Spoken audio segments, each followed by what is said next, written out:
Dios bendiga a los santos que están ahora conectados aquí con nosotros. Hoy quiero compartir una palabra con ustedes poderosa.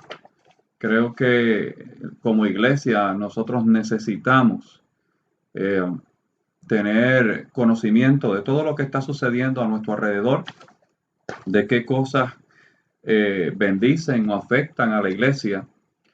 Y me parece que lo que voy a hablar con ustedes hoy nos va a arrojar un poco de luz de qué estamos viviendo como iglesia y de nosotros como cuerpo, especialmente los líderes, los ministros, que deben estar atentos a lo que está sucediendo a nuestro alrededor. Para mí es muy preocupante el, el movimiento que está surgiendo dentro de la iglesia en cuanto al trato de cierta parte del liderato hacia la gente que tienen en sus ministerios, bajo su cobertura o en sus iglesias. Bendiciones, Madeline, Dios te bendiga mucho. Y es importante que nosotros, los miembros de la iglesia y los líderes, entendamos cuál es nuestro rol dentro de la iglesia. Yo creo que Dios es el dueño de todas las cosas. Yo creo que Dios es el que tiene el control de todas las cosas y nos ha dejado su palabra para que nosotros podamos entender cuál debe ser la ruta de la iglesia, cuál es el propósito, el diseño, cómo debe operar la iglesia, cómo deben operar los ministerios. Y, y nosotros tenemos que enfocarnos directamente en eso. Así es que yo quiero compartir algo con ustedes hoy que son las características. Dios te bendiga, Pastora Gretza. Un abrazote para ti, para Dani, grandote. Son las características del abuso espiritual y la manipulación. Pastor Erazo, bendiciones. Aleluya. Qué bueno que están por ahí. Así que vamos a estar hablando de las características del abuso espiritual y la manipulación. Y como dije, a mí me preocupa esto en este tiempo donde a veces cuando pensamos en la persecución y pensamos, ¿verdad?, en la represión contra la iglesia y los que predican el evangelio, pensamos allá en África, pensamos en China, pensamos en otros países. Dios te bendiga, Edwin. Que están, ¿verdad?, siendo perseguidos por grupos específicos, pero yo quiero que entendamos que la persecución se está dando dentro de diversos países, dentro de diversas esferas. Bendiciones, Javi. Dios te bendiga, Javi. Se está dando incluso en Puerto Rico y sé de un montón de, ¿verdad?, un sinnúmero de ministerios, de ministros que están siendo perseguidos en este tiempo por otros ministerios que están siendo difamados, que están siendo, ¿verdad?, reprimidos, buscando que se les cierren puertas. Y sé también de miembros de iglesias que están siendo manipulados, que están siendo abusados espiritualmente por diversos ministerios. Y yo quiero dejar claro, Dios te bendiga, Mojica, un abrazo. Quiero que tengamos claro que yo no estoy yendo aquí contra nadie. La Biblia es clara, nuestra lucha no es contra carne y sangre. Nosotros estamos enfrentándonos a una serie de espíritus y una serie de espíritus territoriales, de actitudes que están atacando a la iglesia, están atacando a los ministros de la iglesia. Y hacia eso es que yo me quiero enfocar. No quiero que nadie piense que tengo una agenda contra nadie, aunque soy de estos que sí hemos experimentado enfrentar gente que sí tienen agendas contra nosotros, pero nosotros somos gente cristiana, así que nuestra lucha no es contra carne y sangre, nosotros no operamos en el mismo nivel ¿verdad?, de carnalidad o de falta de espiritualidad que otras personas.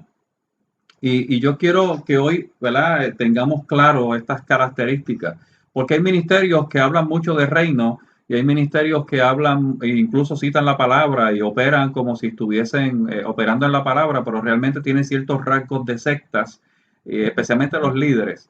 Y ahí es que yo quiero que nos enfoquemos. Yo escribí un libro que se llama Sane sus heridas religiosas y toco esto con un poco más de detalle. Pero hoy quiero, a modo de una introducción, porque voy a estar hablando en los próximos días sobre este tema, muchas cosas que nos van a ayudar a entender cómo operan este tipo de personas. Pero como decía, la Iglesia de Cristo tiene unas características específicas, bien definidas. Cuando vamos a la Escritura, la Biblia, especialmente en el Nuevo Testamento, en el libro de los Hechos, cuando nace la Iglesia nos da nos delinea de una manera clara qué es la iglesia y cómo debe operar la iglesia. Específicamente, si vamos, ¿verdad?, al capítulo 2 del libro de los Hechos de los Apóstoles, al final, el versículo 44 en adelante, vemos que dice que la gente cuando venía a los pies de Cristo ponía también todos sus bienes en manos de los apóstoles y estos partían el pan en las casas, nadie padecía necesidad, lo hacían con gozo, lo hacían con alegría y ganaban el favor del pueblo y Dios añadía a la iglesia los que habían de ser salvos. Podemos ver, ¿verdad?, en esta parte de la escritura cómo la iglesia comenzó a operar. La iglesia comenzó a operar como debe operar, que es con el servicio. La iglesia fue creada para servirle a la gente. Escuchamos a mucha gente diciendo, no, porque yo le sirvo a Dios. Tenemos que tener claro que el servicio a Dios se hace a través del servicio a la gente. Jesús fue claro. Si no le hicieron bien a uno de estos pequeñitos, a mí no me lo hicieron. Dios no necesita nada de nosotros. Oiga bien, Dios no necesita nada de nosotros. Dios es Dios. De hecho, Dios es quien nos da todas las cosas. Pero Dios espera que nosotros le sirvamos a Él a través del servicio a la gente que nos rodea. Dios te bendiga, profeta James. Un abrazo para ti, para Ruthie. Dios quiere que le sirvamos a Él a través de la gente. Dios no nos llamó, Dios no nos entregó una unción, Dios no nos entregó una asignación, un ministerio, dones, para que nosotros nos sirviéramos a nosotros mismos, para que buscáramos fama, para que buscáramos posicionarnos. Cuando nosotros obramos y actuamos de acuerdo a la palabra y de acuerdo a nuestro llamado y asignación, Dios se encarga de posicionarnos. Nosotros no necesitamos pisar cabezas para subir. Así que es importante que nosotros como iglesia entendamos cuál es nuestro rol, cuál es el rol de la iglesia. Y nosotros como ministros, como líderes, como miembros, tenemos que mantenernos alineados a lo que dice la Escritura. Tenemos que mantenernos alineados con la palabra de Dios. Hay una sola verdad bíblica y en esa es que nosotros tenemos que mantenernos alineados. Dios te bendiga, Iliana, Carmen Arias, Dios te bendiga. Te escribí algo hoy, espero que me conteste. Dios te bendiga mucho, qué bueno sabré de ti. Y nosotros como ministros no podemos fluir con la corriente del ministerio contemporáneo que quieren establecer, ¿verdad?, algunos ministerios específicamente, valga la redundancia, donde la figura del líder pretende ser el centro de la iglesia y han sacado a Cristo. Recuerdo hace como un año tuve una conversación con mi pastor y hablábamos de todas estas cosas mientras nos tomábamos un café y él me decía algo que a mí me impactó. Me decía, apóstol, lo que sucede es que muchos ministros están compitiendo contra Dios mismo. Y esto es importante. Hay mucha gente compitiendo contra Dios. Quieren ser famosos. Ellos quieren ser el centro. Y es peligroso cuando un ministro quiere ser el centro de la iglesia. Porque entonces crea una especie de idolatría hacia él disfrazada de honra. Y yo soy de los propulsores de la honra. Yo honro todavía a mis pastores. Quien me conoce sabe que a Teodoro Maldonado, mi primer pastor, y al pastor y apóstol Luis Montero, yo todavía hoy los honro, siempre los he honrado. Pero tenemos que tener cuidado nosotros los ministros, que no convirtamos esa honra de la gente en una idolatría hacia nosotros, porque hay una línea muy fina. Muy fina. Y el ministerio contemporáneo, lamentablemente, algunos componentes del ministerio contemporáneo han creado una visión de la iglesia que es totalmente contraria a lo establecido, ¿no? Y utilizan una supuesta revelación, ¿verdad?, para controlar a la gente. Dios te bendiga, Nelson, Joel, Dios te bendiga. Y nosotros no podemos utilizar la palabra para controlar. La palabra se utiliza para transformar, para restaurar, para salvar.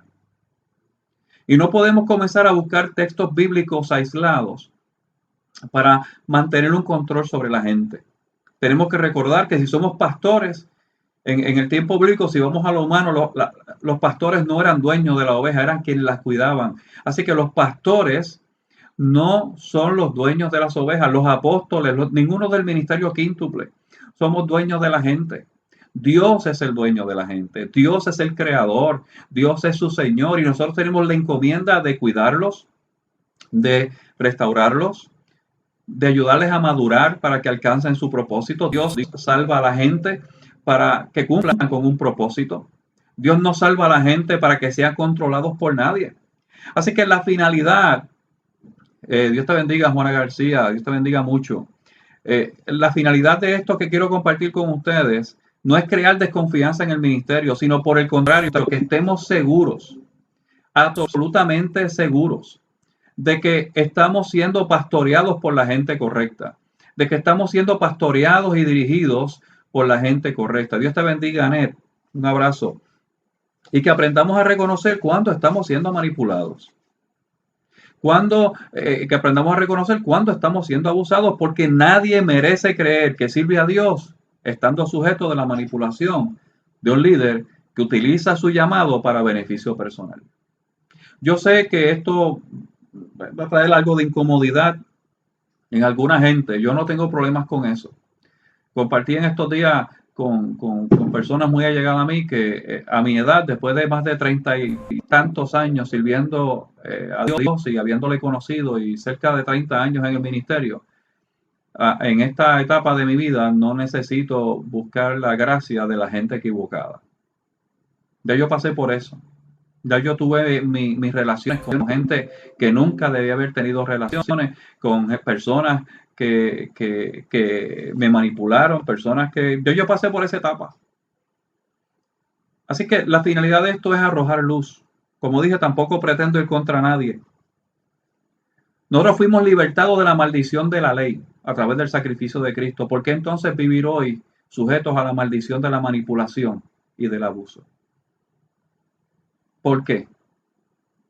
¿Por qué nosotros hoy tenemos que estar sujetos a los caprichos de alguien que tiene ínfulas de grandeza, que es un megalómano, un narcisista, que piensa que su llamado, que el don que Dios le dio, que el carisma que tiene va por encima de la asignación de Dios? Dios te bendiga, Sheila.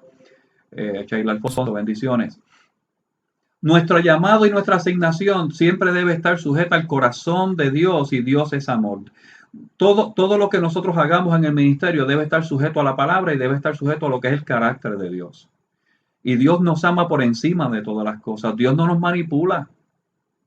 Si Dios hubiese querido manipularnos, Dios no hubiese enviado a su Hijo a morir por nosotros, a darnos un ejemplo de vida, de amor, de misericordia, de compasión. Jesús mismo le dio libertad a la gente para seguirlo o no seguirlo. De hecho, Judas, cuando lo fue a entregar, estaba sentado en la mesa con él. Dice la Biblia que Jesús mojó el pan en el vino y se lo entregó como un símbolo de un amor entrañable. Y después le dijo: lo que vas a hacer, hazlo. Jesús nunca peleó contra Judas. Jesús no lo quiso manipular. Cuando Pedro le dijo a Jesús que él no iba a permitir que él pasara por lo que pasara, que él iba a estar al frente, Jesús le dijo: salte de frente de mí, Satanás. Jesús no manipuló a Pedro. Jesús siempre y Dios nos ha dado la libertad de nosotros primeramente escoger a quién le queremos servir. Y una vez decidimos servirle a Él, entonces el Espíritu Santo nos guía. Y nunca el Espíritu Santo nos va a guiar para dañar. Nunca el Espíritu Santo nos va a guiar para manipular, ni para abusar con nadie. Dios quiere darnos libertad y nos dio libertad a través de la sangre de Cristo. Bendiciones, Pastora Lucy. Un abrazo. Dios nos dio libertad, nos libró de la maldición. ¿Y por qué entonces vivir sujeto al vaivén de alguien que piensa que está sentado a la diestra del Padre? Como yo digo, a veces es un poco, ¿verdad?, jocoso. Hay personas que sacaron a Cristo del asiento que tenía a la diestra del Padre y se han sentado ellos. Piensan que tienen la verdad absoluta. Piensan que tienen el derecho a maltratar, a manipular, a prohibirle a la gente que hable con alguien. Si bien es cierto que los ministros tenemos la obligación, y es la obligación y el deber de cuidar a nuestras ovejas, de advertirle si tienen unas relaciones que le pueden dañar su relación con Dios, valga la redundancia, que le puede dañar su llamado, tenemos la obligación de advertir, de guiar, de enseñar, pero nunca de obligar, nunca de manipular. Y a mí me preocupa mucho esta tendencia de manipulación de parte del componente del ministerio contemporáneo, del movimiento apostólico. A mí alguien hace un tiempo me preguntó si yo creía en el movimiento apostólico. Yo le dije que no. Y me dijo: ¿pero tú eres apóstol? Sí, yo soy apóstol. Yo creo en el ministerio apostólico. No creo, lo que no creo es en el movimiento apostólico. Porque esto se ha convertido precisamente en un movimiento, no en un llamado, no en una asignación de Dios para traer la palabra. Jesús dijo que no vendría hasta que se predicara el evangelio del reino. No dijo que no vendría hasta que no se predicara el evangelio del imperio personal de alguien. Necesitamos regresar a la palabra. Necesitamos regresar al modelo original. Necesitamos regresar al corazón de Dios, a la misericordia, a la compasión. Necesitamos regresar a entender a la gente. Jesús practicó unos principios básicos que a nosotros se nos han olvidado. Jesús practicó unos principios con la gente que a mí siempre me han encantado y a nosotros se nos olvidan a los ministros. Jesús practicó esto que se llama la aceptación sin la aprobación. Jesús aceptó a todo el mundo, no aprobó la conducta de todo el mundo. Y nosotros tenemos que regresar a eso.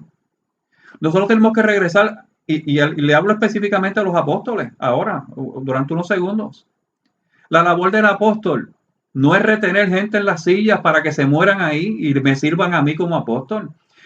Una de las funciones principales del apóstol es identificar a la gente que tienen llamado, ayudarles a desarrollar ese potencial, ese llamado, enseñarles y enviarlos.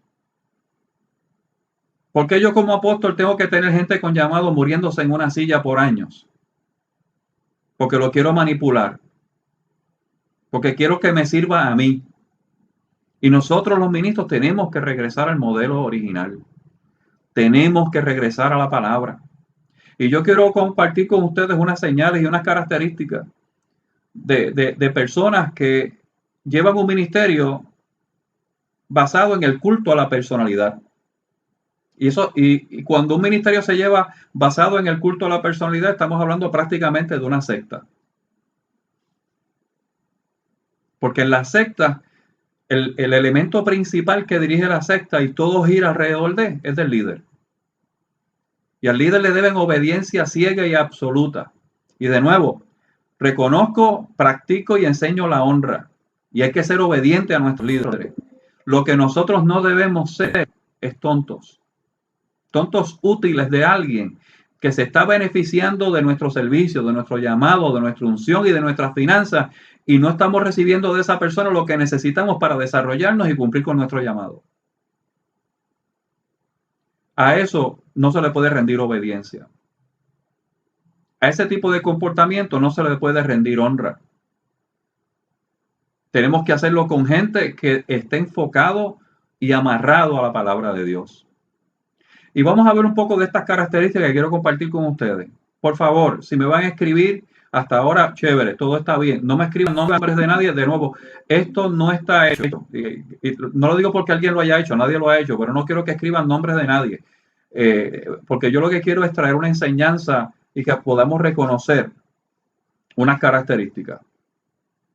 Las características de las personas que se basan en el culto a la personalidad son el reflejo de ellos mismos. Son personas carismáticas, buscan mostrarse personas como atractivas, como líderes. Buscan ejercer la mayor cantidad de influencia que puedan para atraer un gran grado de dependencia psicológica en sus seguidores. Utilizan el carisma y su atractivo físico, la forma en que se visten, su atractivo en los dones, sus conocimientos en la oratoria, cómo hablan, para poder crear una dependencia psicológica en la gente que le siguen. Y este tipo de carisma del que yo hablo no tiene nada que ver con los dones. Las personas que tienen dones de Dios, Dios pone en ellos un carisma que se llama gracia, se llama favor, para poder llegar a la gente. Pero este tipo de carisma es un carisma carnal, es un carisma emocional, psicológico, que se utiliza para poder atraer a la gente, para poder tener un control. Y obviamente lo disfrazan con los dones, algunos hasta hablan lengua, porque ya como en algún momento fueron bautizados por el Espíritu Santo, ya se las aprendieron de memoria y las siguen repitiendo. Y yo quiero decirte algo, iglesia. El hablar lengua y hacer milagros no son sinónimos de salvación. Los dones y los llamados, dice la Biblia, que son irrevocables. Y cuando vamos al Evangelio, Jesús dijo que un día iba a haber gente a decir que habían echado fuera demonios, habían sanado enfermos en el nombre de Él, y Él le va a decir que no los conoce. No nos dejemos llevar por las señales externas de la gente. Jesús fue claro, por sus frutos los conoceréis. Así que los dones y el carisma no son un sinónimo, una señal poderosa de que la gente es salva o que tienen una buena relación con Dios. En el contexto de esto del culto a la personalidad, ese término de carisma se comenzó a sonar mucho en el 1963 con Max Weber y él le da la siguiente definición. Dice, cualidad excepcional en un individuo quien aparentando poseer poderes sobrenaturales, providenciales o extraordinarios, tiene éxito en congregar discípulos a su alrededor.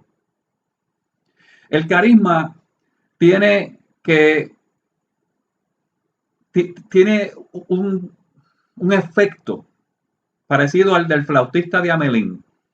Si usted ha leído ese cuento, he escuchado de él, era el hombre que fue a un pueblo porque estaba el pueblo lleno de ratones y este hombre con la flauta tocaba y los ratones le seguían y los llevó hasta un precipicio hasta que murieron. El carisma que no viene de los dones de Dios tiene la peculiaridad de que tiene un efecto sobre la gente que hace que la gente lo siga. La gente sigue el carisma. Y hoy día es fácil para mucha gente confundir la unción con el carisma. El que una persona sea muy carismática, muy llamativa, que tenga un gran conocimiento de la palabra, que pueda hacer milagros, que pueda hacer señales, eso muy fácilmente es confundido con la unción. Y tenemos que tener mucho cuidado. La gente carismática no siempre es gente ungida. Y no toda la gente ungida tiene ese carisma emocional y psicológico que atraen a la gente. No todo el mundo seguía a Jesús. Jesús era un hombre carismático, pero no todo el mundo lo seguía porque no todo el mundo le gustaba el carisma de Jesús. Y de hecho, muchos de los que siguieron a Jesús por el carisma dejaron de seguirle cuando fue acusado. Así que tengamos cuidado de quién nos sigue por el carisma, porque quien te sigue por el carisma te abandonará por el mismo carisma que te sigue, ¿sabes? Esta gente tiene facilidad de palabra. Como decimos en Puerto Rico, tienen mucha labia. Que esto lo unen con una proyección física, ¿no? Y una proyección de imagen. Y cuando unen estas cosas, tienden a cautivar a gente. Y ese cautiverio que logran, esa cautividad que logran, hacen que puedan ejercer manipulación sobre esas personas. Por eso es que hoy en día es fácil ver ministros que manipulan a la gente y le dicen con quién deben salir, cuándo deben salir, a dónde deben salir, cómo se deben vestir, incluso dónde deben comprar una casa. Yo sé de casos de personas que iban a comprar casa en una urbanización y el líder religioso le dijo que no, que Dios le había dicho que era en otro sitio y los llevaba a comprar casas a otro lado, a comprar vehículos que no podían pagar, porque había que mantener un estatus X, porque ese era el propósito de Dios para ese ministerio en específico. Así que este carisma logra crear, ¿verdad? Manipulación en la gente a través de una cautividad. La forma de vestir, la forma en que se peinan y de nuevo, a mí me gusta vestir bien, me gusta estar, como decimos aquí en Puerto Rico, acicalado, pero sabe, tenemos que tener cuidado. Ya a mí me da mucha preocupación cuando veo algunas fotos y no sé si el que está posando es el pastor o es un modelo de Clubman o de JCPenney o de H&C, no sé, H&M, no sé, porque a veces la imagen es más importante que el mensaje. A veces vestir en X moda, que es una tendencia, y peinarnos de X manera. Y no estoy diciendo que eso sea malo. Estoy diciendo en la tendencia. ¿Por qué muchos lo hacen? Lo hacen porque quieren proyectar una imagen. Y para algunos la imagen es más importante que la palabra. Para algunos eso es más importante que la palabra. Para algunos es más importante tener mucha gente dentro de un edificio. Por eso es que en este tipo de ministerio manipulador, cuando usted decide irse de un ministerio, de una cobertura, de una iglesia, usted es perseguido, usted es difamado. Ese ministro agarra el teléfono y rompe a llamar a medio mundo para que usted no le abran más puertas. Esa es la realidad.